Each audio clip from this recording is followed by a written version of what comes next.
மதுரை மாவட்டம் அலங்காநல்லூர் அருகே சின்ன இலந்தைக்குளம் கிராமத்தில் கடந்த 10 நாட்களாக குடிநீர் வராததை கண்டித்து காலி குடங்களுடன் மக்கள் சாலை மறியல் போராட்டத்தில் ஈடுபட்டிருக்கிறார்கள். இதுகுறித்த விவரங்களுக்காக இணைகிறார் எம்முடைய செய்தியாளர் குமார். வணக்கம். தொடர்ந்து மக்கள் போராட்டத்தில் ஈடுபட்டு வரக்கூடிய நிலையில் அந்த பகுதியில் போக்குவரத்து எந்த அளவிற்கு பாதிக்கப்பட்டிருக்கிறது, என்ன பேச்சுவார்த்தை மேற்கொள்ளப்பட்டிருக்கிறது, கூடுதல் விவரங்களை வழங்கலாம். வணக்கம். மதுரை அலங்காநல்லூர் அருகே சின்ன இலந்தைக்குளம் கிராமத்தில் சுமார் 3000க்கும் மேற்பட்ட பொதுமக்கள் வசித்து வருகின்றனர்.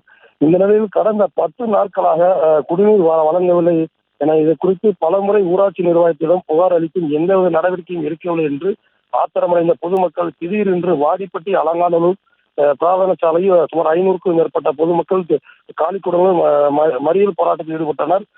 சுமார் 10 நாட்களாக மேலாக மனிதனின் அடிப்படை தேவையான குடிநீர் எங்களுக்கு வரவில்லை. இதனால் பள்ளி மாணவிகள் பள்ளிக்கு சரியான நேரத்தில் அனுப்ப முடியவில்லை.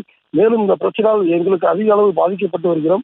ஊராட்சி செயலாளர் மெத்தரப்போக்கால் மட்டுமே இந்த குடிநீர் இன்றி தவித்து வருகிறோம் என்று கூறி போலீசார் மற்றும் அதிகாரிகளுடன் பொதுமக்கள் வாக்குவாதத்தில் ஈடுபட்டு வருகின்றனர்.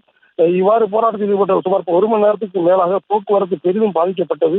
பின்னர் காவல்துறை போராட்டத்தில் ஈடுபட்ட மக்களுடன் பேச்சுவார்த்தை நடத்தி உடனடியாக குடிநீர் வழங்கப்படும் என உறுதியளித்த பின்னர் போராட்டம் கைவிடப்பட்டது.